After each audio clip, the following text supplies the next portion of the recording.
Big shock తగిలింది. ఇవాళ దేశవ్యాప్తంగా గిగ్ వర్కర్లు సమ్మెకి దిగారు. శనివారం 5 గంటల పాటుగా నిలిచిపోబోతున్నాయి ఈ డెలివరీ సేవలన్నీ కూడా.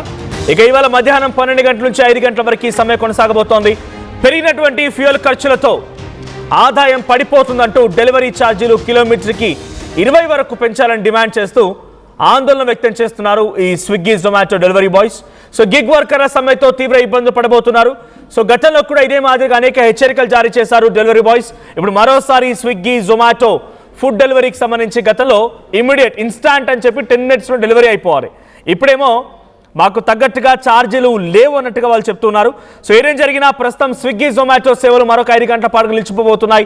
ఈరోజు మధ్యాహ్నం 12 గంటల నుంచి 5 గంటల వరకు ఈ సేవలు నిలిచిపోబోతున్నాయి. ఇది ఒక షాకింగ్ సంఘటన చెప్పాలి. దట్టు హైదరాబాద్ లాంటి సిటీలో మోస్ట్లీ అందరూ ఎక్కువగా డిపెండ్ అయ్యేది ఈ డెలివరీ యాప్స్ పైనే, ఫుడ్ కోసం డిపెండ్ అవుతూ ఉన్నారు. సో అలాంటి వాళ్ళు ఒక్కసారిగా ఈ సంఘటనతో షాక్ గురవాల్సిందే. దీనికి సంబంధించి మరిన్ని అప్డేట్స్ ప్రతినిధి పవన్ అందిస్తారు. పవన్, సో ఏంటి స్విగ్గీ జొమాటోకి సంబంధించి ఈ డెలివరీ యాప్స్ గిగ్ వర్కర్లు 5 గంటల పాటుగా సమ్మె నిర్వహిస్తున్నారు. గతంలో కూడా ఇన్స్టాంట్గా 10 minutes సంబంధించిన నిబంధనలు ఎత్తివేయాలని చెప్పి కూడా ఒక ఆందోళన వ్యక్తం చేశారు. ఇప్పుడు ఎటువంటి ఎఫెక్ట్ ఉండబోతోంది? 5 గంటల పాటుగా ఈ డిమాండ్స్ని స్విగ్గీ జొమాటో కన్సిడర్ చేసే అవకాశం ఉందా? గిగ్ వర్కర్లకు సంబంధించి రీసెంట్గా తెలంగాణ ప్రభుత్వం కూడా కొన్ని పాలసీలను తీసుకొస్తామని చెప్పింది. గవర్నమెంట్ ఏదైనా సహాయం అందించబోతోందా ఈ గిగ్ వర్కర్ల సమస్యని ఆ అప్లికేషన్ వరకు తీసుకెళ్ళడానికి? ఎస్ మనోజ్, ఈ రోజు హైదరాబాద్ వ్యాప్తంగా కూడా స్విగ్గీ జొమాటోకి ఒక బిగ్ షాక్ అనే చెప్పుకోవాలి. ఇవాళ దేశవ్యాప్తంగా గిగ్ వర్కర్లు ఒక సమ్మకైతే పిలుపునివ్వడం జరిగింది. కానీ పాక్షికంగా చూసుకుంటే హైదరాబాద్ లో సిటీ శివార్లో ఇటు ఎల్బీ నగర్, వనస్థలిపురంతో పాటు ఇటు బిహెచ్ఎల్ లింగంపల్లి, ఇటు షాద్ నగర్, ఇటు ఇలాంటి ప్రాంతాల్లో కొన్ని ప్రాంతాల్లో మటుకు సిటీ శివార్లో మటుకు ఇంకా స్విగ్గీ జొమాటో వర్కర్స్ ఇంకా వర్క్ చేసుకుంటూనే ఉన్నారు. కానీ మీరు ప్రధానంగా చెప్తున్న ఏదైతే గతంలో మాకు వేతనాలు కావచ్చు, మాకు పని ఒత్తిళ్లు కావచ్చు, పని మీద మాకు ఇచ్చే మర్యాద, ఇవన్నిటి మీద కూడా సెంట్రల్ తో మేము పోరాడుతామంటూ కూడా గతంలో 100 సార్లు సమ్మె చేయడం జరిగింది. ఇప్పుడు ఏకంగా పెట్రోల్ ప్రైజెస్ పెరిగిపోవడం జరిగింది. 3 నుంచి 4 రూపాయల వరకు పెట్రోల్ పెంపు తర్వాత ఇటు మాకు గిట్టుబాటు కావడం లేదు. మాకు కిలోమీటర్కి 20 రూపాయల వరకు చెల్లించాలంటూ కూడా గిగ్ వర్కర్లందరూ కూడా ఒక డిమాండ్ అయితే చేస్తా ఉన్నారు. మరి ఇప్పుడు ఈ చేస్తున్న డిమాండ్ ఏదైతే ఉందో, ఆల్రెడీ మనం ఒక స్విగ్గీ కావచ్చు, జొమాటో కావచ్చు, ఇలా వాటిలో ఒక 40 రూపాయల ఒక ఇడ్లీ ఆర్డర్ పెడితేనే సుమారుగా అది డెలివరీ ఛార్జీతో కలుపుకొని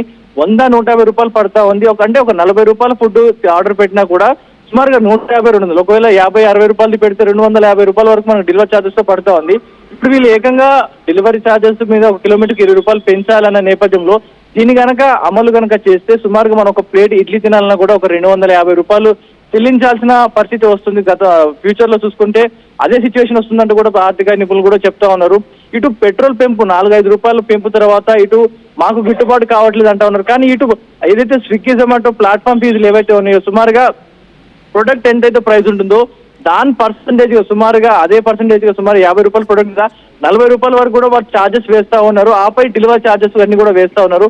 సో 2 పార్ట్ పడతా ఉన్నాయి. ఇటు కంపెనీ ఛార్జెస్, డెలివరీ ఛార్జెస్, ఆ తర్వాత జీఎస్టీ ఛార్జెస్, ఇవన్నీ కలుపుకొని ఇటు 40 రూపాయల ఫుడ్ ఆర్డర్ పెడితే ఏకంగా మనకు 150-200 వరకు పడతా ఉంది. ఇప్పుడు అదనంగా కనుక ఈ రేట్లు కనుక తీవ్రంగా ఇటు వినియోగదారులపై పడతా ఉంది. ఎందుకంటే సుమారుగా ఇలాగే ప్రైజెస్ పెంచుకుంటూ పోతే ఎవరు కూడా ఆన్లైన్ లోకి పోయి ఆర్డర్ పెట్టుకోరు. కాస్త కష్టం కాదని వెళ్ళి తెచ్చుకునే పరిస్థితి కనుక వస్తుంది. అంటే పూర్తిగా ఈ స్విగ్గీ జొమాటో జాబ్స్ అన్ని కూడా పోయే అవకాశం ఉంటే తెలుస్తుంది. ఇటు మహారాష్ట్రలో ఇప్పటికే ఇటు స్విగ్గీ జొమాటో ర్యాపిడో డ్రైవర్స్ ఏవైతే గిగ్ వర్కర్స్ చేసుకుంటా ఉంటారో తమ సొంత బండ్ల మీద మీరు నడపొద్దు, ఏవైతే ఉంటాయో మీ సొంత వాహనాల మీద ఎలాంటి పనులు చేయకూడదు, వాటిని ట్యాక్సీ ప్లేట్ గా మార్చుకోవాలి, కమర్షియల్ వెహికల్స్ కింద మార్చి వాటిని ఎల్లో ప్లేట్స్ గా మార్చుకొని అప్పుడు మీరు డ్రైవ్ చేయాలి. మీ సొంత వెహికల్స్ మీద ఇలాంటి స్విగ్గీ డెలివరీలు కావచ్చు, ర్యాపిడో, ఊబర్ డ్రైవర్స్ ఇలాంటివి చేయకూడదు అంటూ అక్కడ బ్యాన్ అయితే విధించడం జరిగింది. ఈ యొక్క బ్యాన్ తో ఏకకాలంగా కొన్ని లక్షల మంది ఎవరైతే దాన్ని నమ్ముకొని పనిచేసుకుంటా ఉన్నారో వారందరూ కూడా ఉద్యోగాలు కోల్పోవాల్సి వచ్చింది. ఇప్పుడు ఈ సమయంలో ఇలాంటి క్రైసిస్ ఉన్న సమయంలో వీరు ఇలాంటి సమ్మెలు కనుక చేసి కేంద్రం మీద ఒత్తిడి పెంచితే ఇలాంటి ఒక నియమం కర్ణాటకలో ఏదైతే వచ్చిందో అలాంటిదే నియమం ఇక్కడ హైదరాబాద్ లో కనుక పెడితే కొన్ని 100 మంది ఇలాంటి ఉద్యోగాలు పోగొట్టుకునే అవకాశం ఉన్న నేపథ్యంలో వీరు తక్షణమే మీరు మీ విధులకు వెళ్ళాలి, యథావిధిగా కొనసాగించాలి. కొన్నాళ్ళు యుద్ధం ప్రభావం, పెట్రోల్ రేట్లు ఇవన్నీ తగ్గేంత వరకు కూడా అందరూ కూడా శాంతంగా ఉండాలంటూ కూడా కేంద్రం హెచ్చరిస్తా ఉంది. చూడాలి. ఇప్పటికైతే ఈ 12 గంటల నుంచి 5 గంటల వరకు ఏదైతే మీరు సమ్మె చేస్తామంటా ఉన్నారో ఈ టైంలో కొంచెం పీక్ టైం అయినా కాకపోవచ్చు మధ్యాహ్నం సమయంలో, అందుకని వీరు ఈ సమయాన్ని ఎంచుకుంటున్నారు అంటూ కూడా ఇటు కొన్ని వర్గాలు చెప్తా ఉన్నాయి. మరి ఈ సమయంలో ఇటు జొమాటో డ్రైవర్స్ కావచ్చు, స్విగ్గీ జొమాటో డ్రైవర్స్ అందరూ కూడా సమ్మెకు దిగడం మంచిది కాదంటూ కూడా అందరూ సమ్మె విరమించి ఎవరి పనుల వారికి వెళ్ళాలి, రానున్న క్రైసిస్ ని మనం అందరం కలిసి ఎదుర్కోవాలంటూ కూడా కేంద్రం చాలా సున్నితంగా చెప్తుంటే తెలుస్తోంది Manoj. Thank you Pawan. So మొత్తంగా ఈరోజు 5 గంటల పాటుగా స్విగ్గీ జొమాటో సేవలు నిలిచిపోబోతున్నాయి. సో వారికి కిలోమీటర్కి 20 రూపీస్ వరకు ఛార్జ్ చేయాలని చెప్పి వారంతా ఆందోళన బాట పడుతున్నారు గిగ్ వర్కర్లు. మరి గిగ్ వర్కర్ల సమస్యల్ని గతంలో పరిష్కరిస్తామని తెలంగాణ రాష్ట్ర ప్రభుత్వం కీలక అంశాలు చెప్పుకొచ్చింది, అసెంబ్లీలో సైతం మాట్లాడుకొచ్చింది, దానికోసం పాలసీని కూడా రూపొందిస్తున్నామంది. మరి ఇప్పుడు ఈ సమస్యని ఆ అప్లికేషన్స్ వరకు తీసుకెళ్తాయా, ఆ యాప్స్ వాళ్ళు ఈ సమస్యను పరిష్కరిస్తారా చూడాలి.